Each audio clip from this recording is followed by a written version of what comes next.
అండి ఇప్పుడు అవినీతి అధికారులు అనే మనము ప్రతి డిపార్ట్మెంట్ లో ఉన్నారు మేడం. ఇప్పుడు ఇరిగేషన్ మనకు బయటపడుతున్నారు. ఇంతకుముందు పోలీస్ డిపార్ట్మెంట్ లో ఏ విధంగా జరిగింది అవినీతి మనం చూస్తూనే ఉన్నాము. R&B డిపార్ట్మెంట్ ఇంజనీర్లు ఏం చేస్తున్నారు. ప్రతి డిపార్ట్మెంట్ లో అవినీతి అనేది జరుగుతూనే ఉన్నది. అది అరికట్టే నాయకులు కూడా అవినీతికి పాల్పడుతున్నప్పుడు ఎవరు అరికట్టాలి? ఇప్పుడు మనకు ఇద్దరు బ్రదర్స్ చెప్పారు, జయరామ్ గారు చెప్పారు, అంతకుముందు ఇంకో బ్రదర్ కూడా చెప్పారు ఏ రూపంలో ఏ విధంగా జరుగుతున్నది అనేది. కానీ అరికట్టాల్సిన ప్రభుత్వాలలో ఉన్నది మంత్రులు కానివ్వండి, ఎమ్మెల్యేలు కానివ్వండి, వాళ్ళే ప్రోత్సహిస్తున్నారు. మనం స్వయంగా వింటున్నాము. ఇప్పుడు గతంలో టిఆర్ఎస్ పార్టీలో స్వయంగా ముఖ్యమంత్రి గారే చెప్పడం జరిగింది, 33% ఎక్స్పెక్ట్ చేస్తున్నారు మా వాళ్ళు, తీసుకుంటున్నారు మా వాళ్ళు అని చెప్పి. ఇప్పుడు కాంగ్రెస్ ప్రభుత్వానికి వస్తే ఇప్పుడు మన స్వయంగా కొండ సురేఖ గారే చెప్పడం జరిగింది, మా వాళ్ళు పైసలు తీసుకుంటారు ప్రతి పనికి, నేను మాత్రం తీసుకోవట్లేదు అని చెప్పేసి. అంతకుముందు అనిరుద్ రెడ్డి గారు కూడా చెప్పారు 33% మా వాళ్ళు తీసుకుంటున్నారు అని చెప్పేసి పెద్ద గొడవే పెట్టినాడు. 10 మంది ఎమ్మెల్యేలను పెట్టుకుని ఆయన ఎంత పెద్ద గొడవ చేసిండో మనం చూసినాము. ఇక చూసుకుంటూ పోతే ఇంజనీర్లు సెక్రటరేట్ పోయి మా బిల్లులు ఇవ్వాలంటే కూడా పర్సెంటేజీలు అడుగుతున్నారు, మేము ఆత్మహత్యలు చేసుకునే పరిస్థితి ఉంది అని ఒక వర్కులు చేసే ఇంజనీర్లు కూడా లబోదిబో ముత్తుకోవడం, సెక్రటరేట్ ముందులో ధర్నాలు చేయడం మనం చూసాం. ఇవాళ మొత్తం అవినీతి భయం కింది నుంచి పై దాకా అవినీతి మయమైపోయాక ఇక దీన్ని అరికట్టే వాళ్ళు ఎవరు? అవినీతిని అరికట్టాల్సిన వాళ్ళే అవినీతి చేస్తుంటే మనం ప్రజలు ఎవరికి పోయి చెప్పుకోవాలి? ఏ విషయానికి రెవెన్యూ డిపార్ట్మెంట్ లో చిన్న పాస్బుక్ కోసం పోతే పైసలు అడుగుతున్నారు, చిన్న ముటేషన్ కోసం పోతే పైసలు అడుగుతున్నారు, ఏదైనా ధరణిలో తప్పు పడితే యాస్తులే రాయించుకుంటున్నారు మేడం. నేను ఒక ఉదాహరణ చెప్తా. ఒక తండ్రి చనిపోతే బిడ్డలకు అది ముటేషన్ జనరల్ గా జరగాలి. జనరల్ గా రంగారెడ్డి జిల్లాలో జనరల్ గా జరగాలి ముటేషన్ అనేది. తండ్రి చనిపోతే డెత్ సర్టిఫికెట్ తీసుకుపోయి ఇచ్చి ఆ పర్టికులర్ ప్రాపర్టీని వీళ్ళ పేరు మీదకి మార్చుకోవడానికి 1/4 ల్యాండ్ అడిగినారు మేడం ఒక ఆఫీసర్. నేను చెప్పకూడదు కానీ ఆ విధంగా ఉన్నది వ్యవస్థ అనేది. ఇప్పుడు ఆఫీసర్లు కూడా ఇంత అవినీతి చేస్తున్నారు, వేల కోట్ల రూపాయలు సంపాదిస్తున్నారు, 100 కోట్ల రూపాయలు సంపాదిస్తున్నారు. వాళ్ళని రాజకీయ నాయకులే ప్రోత్సహిస్తున్నారు. అంటే ఒకటి చిన్న క్లారిటీ సుందరెడ్డి గారు, అంటే మీరు గత ప్రభుత్వాన్ని అంటున్నారా ఇప్పుడున్న ప్రభుత్వాన్ని అంటున్నారా? ఇప్పుడున్న ప్రభుత్వం అలాగే ఉంది, గత ప్రభుత్వం అలాగే ఉంది మేడం. ఇప్పుడు నేను ఒకటి చెప్తున్నాను మేడం, ప్రమోషన్ల కోసము డబ్బులు పెడుతున్నారు, మంచి ప్లేసులు ఎత్తుకోవడానికి డబ్బులు పెడుతున్నారు.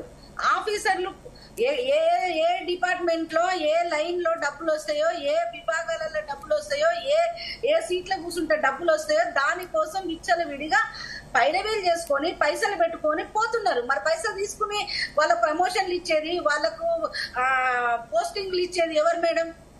మళ్ళీ ప్రభుత్వమే కదా. అంటే ఇప్పుడు మొత్తము మ్యూచువల్ అండర్స్టాండింగ్ మీద నడుస్తున్నది అవినీతి అనేది. అధికారులు అలాగే ఉన్నారు, దానికి సంబంధించిన ప్రభుత్వం అలాగే ఉన్నప్పుడు ఇక ప్రజలు ఎవరికి చెప్పుకోవాలో చెప్పండి మేడం. నేను ఇప్పుడు చెప్పాను, ఒక చిన్న ముటేషన్ పోతే డబ్బులు అడుగుతున్నారు మేడం. పాస్బుక్ రాకపోతే ఎందుకు రాలేదని పోతే సెక్షన్ ఆఫీసర్ కానించి ఆఫీసర్ దాకా అందరు డబ్బులు అడుగుతున్నారు.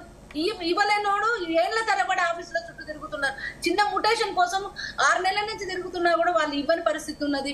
మన ప్రజావాణిలో పెట్టుకుంటే కూడా రిప్లై ఇవ్వని పరిస్థితి ఉన్నది.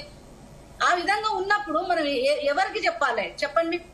ఇంకా మనం కాంగ్రెస్ గవర్నమెంట్ కి వస్తే కాంగ్రెస్ గవర్నమెంట్ లో వాళ్ళ మంత్రులే చెప్తున్నారు మేము 33% తీసుకుంటున్నారు, 30% తీసుకుంటున్నారు. లేదు రెవెన్యూ డిపార్ట్మెంట్ లోనైతే ఇంకా ఆస్తులే రాయించుకునే పరిస్థితి ఉన్నది. ఇంకా మనం సతీష్ గారు మీరు కొంచెం కెమెరా సైడ్ ఫేస్ చేసి కూర్చోండి ప్లీజ్. ఎస్ చెప్పండి సంతారెడ్డి గారు. ఇప్పుడు అదే మేడం, మనం ఆఫీసర్లని నిందించినా లాభం లేదు. ఇప్పుడు అన్ని విభాగాలు ఇట్లనే మనము ఇవ్వాల్సిన మంత్రులు అలాగే తయారైనారు. వాళ్ళే కదా మేడం కౌంటర్లు పెట్టి ఇప్పుడు R&B డిపార్ట్మెంట్ లో టెండరింగ్ పిలుస్తారు మేడం. టెండరింగ్ పిలిచిన దగ్గర నుంచి రోడ్ వేస్తే అక్కడ ఉన్న సర్పంచ్ అడుగుతాడు, ఆ ఊళ్ళో ఉన్న లీడర్ అడుగుతాడు, ఆ పై ఆఫీసర్లు అడుగుతారు, దానికి సంబంధించిన ఎమ్మెల్యే అడుగుతాడు, ఎంపీ అడుగుతాడు, దానికి సంబంధించిన మినిస్టర్ అడుగుతాడు. ఏ విధంగా క్వాలిటీ చేస్తారు మేడం చెప్పండి? ఒక కాంట్రాక్టర్ ఏ విధంగా క్వాలిటీ రోడ్ వస్తుంది, క్వాలిటీ బ్రిడ్జ్ వస్తుంది, క్వాలిటీ ఇల్లు వస్తుంది? మీరు చెప్పండి. ఈ విధంగా క్వాలిటీ లేకుండా ఉంది. ఆఫీసర్స్ ఇక వీళ్ళకి ఇవ్వాలి కాబట్టి వాళ్ళు వాళ్ళ పేరు చెప్పుకొని వీళ్ళు దండిగా దోసుకొని ఈ విధంగా బయటపడుతున్నారు. 100 కోట్ల రూపాయలు దోసుకొని బయటపడుతున్నారు. మనం చూస్తూనే ఉన్నాము. ఇది ఏ విధంగా ఇది ఏ విధంగా సమస్య పోతుందో అర్థం కాని ఓకే ఓకే అండి సునీతారెడ్డి గారు మళ్ళీ వస్తాను. నలిగిపోతున్నాడు మేడం ఇక్కడ. ఓకే అండి మళ్ళీ వస్తాను సునీతారెడ్డి గారు. దత్తాత్రేయ గారు గుడ్ మార్నింగ్. కాళేశ్వరం వరకు వస్తాం మేడం. కాళేశ్వరం పరిస్థితి కూడా మనం చూసాము. మేడం ఆగండి, మీ టైం వచ్చినప్పుడు మాట్లాడండి. దత్తాత్రేయ గారు, సో బీఆర్ఎస్ పాలన గులాబీ పాలన కాదు లంచాల పాలన, మీ పాలన ఇదంతా కూడా స్టార్ట్ అయిందని చెప్పేసి కమెంట్లు వస్తున్నాయి, ఏం చెప్తారు? అండ్ ఇంకొకటి కాళేశ్వరం ప్రాజెక్టు మీ హయాంలోనే స్టార్ట్ అయింది కాబట్టి అవినీతి, అది లక్షల ప్రాజెక్టు, అది అందరికి తెలిసిందే, కానీ అవినీతి విషయంలో కూడా అంతే భారీ స్థాయిలో కనిపిస్తుంది ఒక్కొక్కటిగా బయటికి, ఏం చెప్తారు? గుడ్ మార్నింగ్ అండి సునీత గారు, మీకు జీ న్యూస్ ప్రేక్షకులకు, ప్యానెల్లో ఉన్నటువంటి పెద్దలకు ప్రతి ఒక్కరికి కూడా గుడ్ మార్నింగ్. తెలంగాణ రాష్ట్రంలో ఇవాళ ఏదైతే నూతి శ్రీధర్ గారు దొరికారు, ఏదైతే ఈ గారు అవినీతికి పాల్పడి ఏసీబీ అధికారుల చేతుల్లో చిక్కుకున్నటువంటి వ్యక్తి, BRS party Kaleshwaram project engineer గా బాధ్యతలు అప్పచెప్పడానికంటే ముందు నుంచి ఆయన ఉద్యోగంలో ఉన్న వ్యక్తి. ఆ తర్వాత కూడా తన ఉద్యోగంలో వేరే వేరే బాధ్యతల్లో ఉన్నటువంటి వ్యక్తి. స్వతహాగా తనకు వారసత్వంగా కూడా వచ్చినటువంటి ఆస్తులు ఉండవచ్చు, ఉండకపోవచ్చు. అది ఆస్తుల నిర్ధారణ, ఆయన సంపాదించేటువంటి ఆస్తులకు సంబంధించినటువంటి అంశము తేలాల్సింది ప్రభుత్వాలు నిర్ణయించాల్సిన అవసరం ఉంది. ఆ ఇన్వెస్టిగేషన్ చేసినటువంటి సంస్థలు నిర్ణయిస్తాయి. కాబట్టి నేను చెప్పేది ఏంటంటే, అవినీతి అనేటువంటిది ఎంత అరికడదామన్నా కూడా పాములో చీమలు ఎట్లానైతే ఒక్కొక్క పక్క నుంచి ఇంకొక పక్కకు పాకినట్టుగా ఇట్లా అవినీతి అనేటువంటిది విస్తరిస్తా ఉంది. మా ప్రభుత్వంలోనే అవినీతి జరిగిందని, లేకపోతే మా ప్రభుత్వం అవినీతిని అరికట్టలేదనడానికి ఏం లేదు. మేము ఖచ్చితంగా చాలా పెద్ద ఎత్తున అవినీతి అధికారుల పైన మా నాయకుడు కేసీఆర్ గారు ఏ రోజు కూడా అవినీతిని సహించేటువంటి ప్రసక్తి చేయలేదు. ఒకటి. రెండోది, కాంగ్రెస్ పార్టీ నాయకులు కానీ బీజేపీ నాయకులు ఇవాళ మాట్లాడుతూ ఉన్నారు, దేశవ్యాప్తంగా అవినీతిని అరికట్టేటువంటి బాధ్యత మాది, బీజేపీ అంతం అవినీతి పంతం అని చెప్పినటువంటి బీజేపీ పార్టీ దేశంలో రఫేల్ యుద్ధ విమానాల కుంభకోణంలో స్వయంగా ప్రభుత్వంలో భాగస్వాములు అయినటువంటి వ్యక్తులు, మంత్రులే అలాంటి కుంభకోణంలో భాగస్వాములయ్యారు. ఇక కాళేశ్వరం ప్రాజెక్టు విషయంలో జరుగుతున్నటువంటి రచ్చ విషయంలో మా నాయకుడు కేసీఆర్ గారు చాలా స్పష్టంగా కుండబద్దలు కొట్టినట్టుగా, అనా పైసా అవినీతి జరిగినా కూడా మీరు ఎలాంటి చర్యలు తీసుకున్నా దానికి సిద్ధమే, మీరు ఎలాంటి విచారణ చేపట్టినా కూడా మేము సిద్ధమే అని చెప్పారు. ఇంకోటి, కాంగ్రెస్ పార్టీ నాయకులు సతీష్ అన్న గారు మాట్లాడుతూ ఇవాళ కేసీఆర్ గారి కుటుంబం గురించి, మిగతా వాళ్ళ గురించి మాట్లాడే ప్రయత్నం చేస్తా ఉన్నారు. అన్న సతీష్ అన్న, దేశంలో ఉన్నటువంటి రాజకీయ వారసత్వ కుటుంబాల గురించి మాట్లాడితే, వాళ్ళ ఆస్తుల అంతస్తుల గురించి మాట్లాడితే, మీ నాయకుడు రాహుల్ గాంధీ గారు, సోనియా గాంధీ గారు ఇవాళ నేషనల్ హెరాల్డ్ కేసులో ఇప్పటికి కూడా విచారణలో జైలుకు వెళ్లకుండా బెయిల్ మీద బయట ఉన్నటువంటి వ్యక్తులు. దాంట్లో రాష్ట్ర ముఖ్యమంత్రిగా పనిచేస్తున్న రేవంత్ రెడ్డి గారు కూడా మొన్న నోటీసులు తీసుకున్నారు, ఆయన కూడా అందులో చేర్చబడ్డటువంటి వ్యక్తి.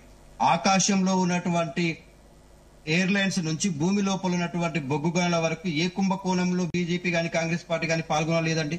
ఇవాళ దేశవ్యాప్తంగా కుంభకోణాల చిట్టా విప్తే ఆదర్శ కుంభకోణం ఎవరిది, కామన్వెల్త్ కుంభకోణం ఎవరిది, ఎవరి సమయంలో జరిగింది, 2G స్పెక్ట్రమ్ కుంభకోణం ఎవరి సమయంలో జరిగింది, హౌసింగ్ కుంభకోణం ఎవరి సమయంలో జరిగింది, ఈ బొగ్గు గనుల కుంభకోణం ఎవరి సమయంలో జరిగింది. కాంగ్రెస్ పార్టీకి అవినీతి అనేటువంటి దానికి పేటెంట్ హక్కు కాంగ్రెస్ డిఎన్ఏలోనే ఉంది అవినీతి అనేటువంటిది.